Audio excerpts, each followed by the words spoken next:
Hello, everybody, and today we're going to be talking about the Toyota Prius. Yes, I'm excited to talk about the Toyota Prius. I'm a car guy, and I'm telling you, Toyota Prius is fantastic, especially this new redesigned version. I think they got the recipe right. It took them a while to get it right, but they finally got it right. First of all, it's stunning to look at. It's fantastic. And before I go any further, I'm getting my information from Toyota.com. Again, I have a link to everything I show you in the description below. I'm also utilizing an article written by it's from Car and Driver. And once I get to it, I'll give it credit. I'll have a link to everything I show you again in the description below. So, moving on.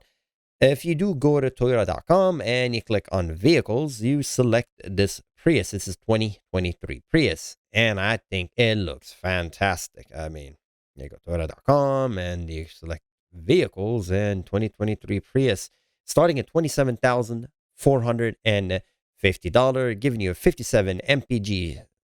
I mean, 57, 56. It's just fantastic. And I think it looks really sharp. I cannot fault this vehicle. Um, Again, if you look at it's beautiful. I don't see any issues with it. Again, I noticed a couple of things. The rear door. This reminds me of the HR, the Toyota HR, that SUV that no longer is gonna be with us. It's not gonna be sold anymore here in America. They're still gonna be selling it in Europe, but not in North America. It is what it is. But let's look at a color combination. This color combination, once again, it's really specific to which trim you get. So, although they do offer it, it might not be available to the trim that you will get. But looking at it, you have a different combination of gray. They really have fancy names for the color, which is fine. I mean, that's the probably sales department. Who knows who comes up with these names? But anyway, it's called Cutting Edge. For the darker gray, it's called Guardian Gray. For black, Midnight Black Metallic, Supersonic Red, Wind Chill Pearl, and Reservoir Blue. Uh, it is what it is. What I call it. So looking at this vehicle, let's look at the specs. And you have three specs. You have an LE, XLE, and Limited. And all of them have the exact same layout. So all of them have 2.0 liter engine, no more 1.8.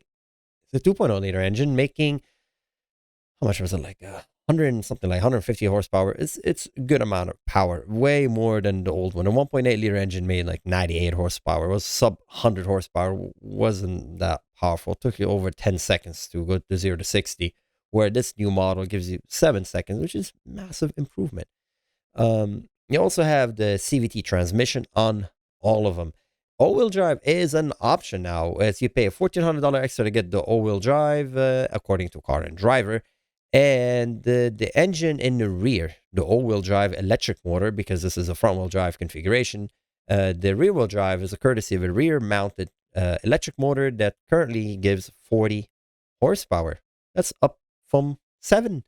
The previous all-wheel drive Prius had 7 horsepower rear-mounted electric motor. So everything is just improved.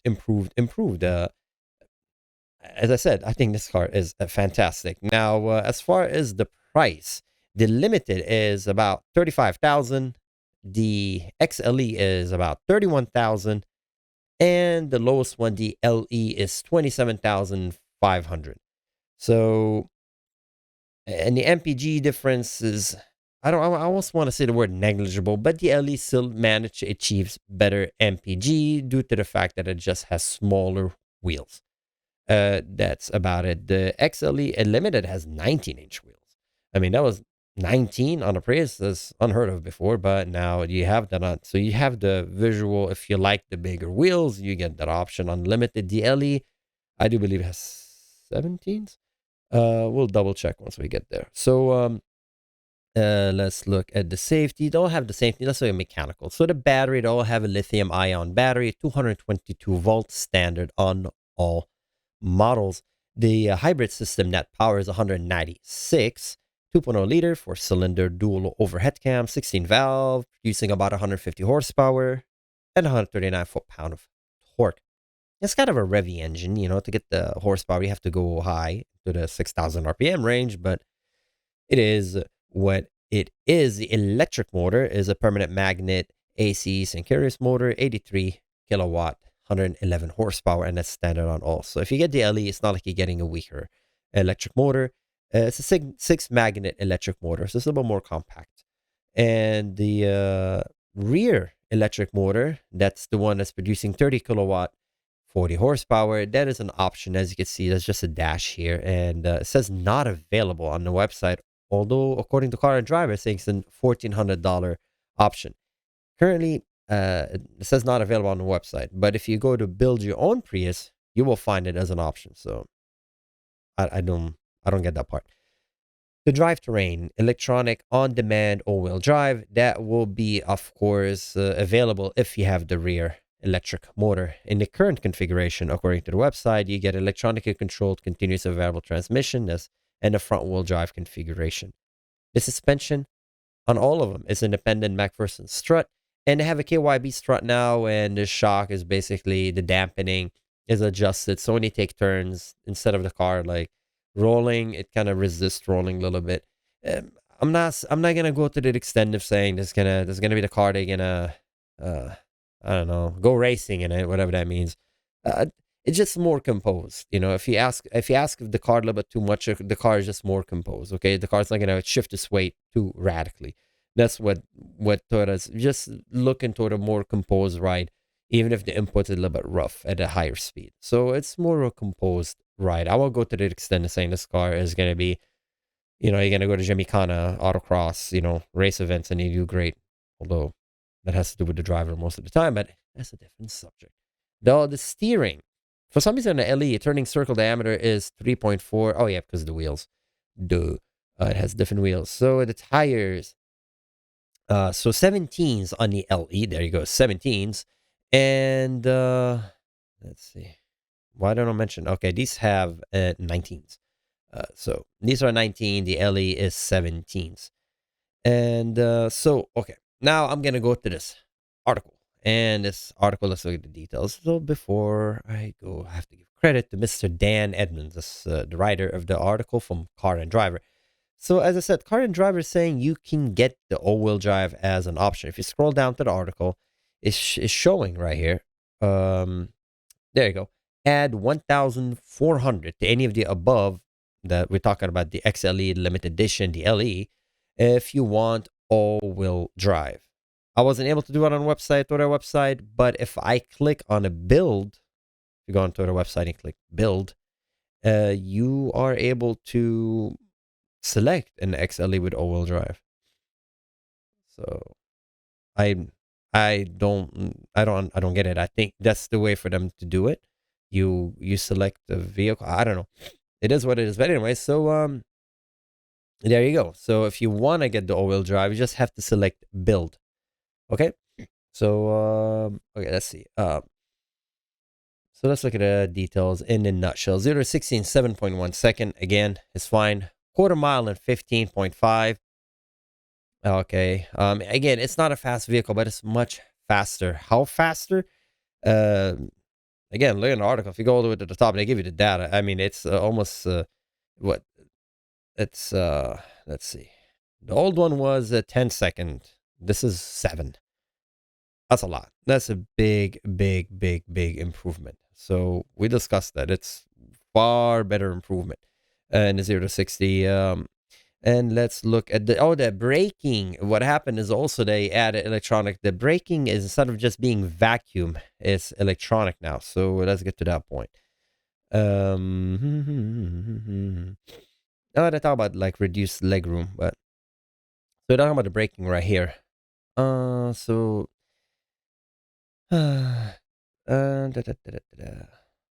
So the 0.87 G of cornering grip, and that's the KYB dampeners that we're talking about. We just mentioned the KYB dampeners. So they're saying the new car lower height and broader stand also eliminate the feeling that is up on its tip toes. And it's saying that the largely similar front strut and rear multi-link suspension has been massaged with handling in mind, featuring KYB dampeners with an internal check valve that closes when subjected to lateral forces to firm up dampening in corners. And they mentioned that filtered through the contact patch of the 195 50/19 Michelin Primacy all-season tires. Car and driver test produces 0.87 G of cornering grip. The ride is nicely buttoned down over most pavement irregularities, even with the XLE and limited low-profile 19-inch rubber. Front and rear brakes are larger, and booster employed a hydraulic pump instead of a vacuum assist to improve feel. That brake pedal feels remain consistent as the computer toggles between regenerative and friction braking, rectifying a long-standing Prius issues with the braking. The brake on the Prius was basically boom, and just it wasn't modulating. It was kind of difficult, but now they're saying modulating it should not be an issue, or it's improved from the older version. So again, I think the interior looks fantastic. Does it have a couple of shots? Let's look at the pictures of the Prius, the gallery. They have a lot of pictures, and again, I really can't fault this vehicle. I do really like it. I mean, you can go through all of them, but I think the interior looks fine to me. I like it. I personally, I'm a fan of display in front of me. I don't like the fan be on the display on the side like the older Prius. But again, I like the steering wheel. Reminds me of the Tacoma. It's just me, but it was all beefy. It's all beefy. It's nice. It's to me, this car is really a nice car. It saves you gas. The maintenance on it is just like once you get used to it, you could take care of it. I don't see any issues with this car. I really don't. As far as the MPG, they mentioned the legroom is a little bit less. It's a bit of a more compact, but I'm okay with that. And here's a shot of the engine, 2.0 liter. Again, I don't see any issues. It's very compact to work on, by the way. But I'm happy they don't have the plastic covers anymore. I love that. I love to see mechanically what's inside. So yeah, this is a nice looking car. It's a nice. I love the way they redesign it. I think it's fantastic. Yeah, I have no issues with this vehicle whatsoever. I really don't. And hopefully the catalytic converter is hidden so nobody can get to it, which I think it is. Hybrid reborn Prius. Very cool. Very nice. Yeah, this is a nice looking car all around. So anyway, in conclusion, I do believe this car is fantastic. Getting it for the price in which they're asking, good luck, because just the way cars are sold here in the States, this is the Prius Limited, same price as tested, 35,000, as tested, 35,560. So are you able to get it for that price? If you look at the Toyota website, the suggested manufacturer retail price is I mean, here you go. I mean, I don't know what to tell you. Are you able to get it for that price? Like, there you go. 2022 Prius XLE all-wheel drive, 32,000. It's not the limit, but it depends. Manufacturer suggested retail prices always varies. So do your shopping, do your homework. But I do believe the 2023 Prius is a fantastic car. I think I really do. Okay, I don't know if you can tell by now how much I like this car. I really do. I think it's a great car. It's a great buy. So the only thing downside about this vehicle, I would say, is just are you able to get it for that price? Because there's probably dealer shortage, whatnot. You're probably going to walk out of the door. You probably pay a little bit more. It depends. So hopefully you can get it for that price. And let me know what you think. You own one, you're going to buy one. Let me know what you think in the comments below. As always, be safe out there, and I'll see you next time. Bye-bye.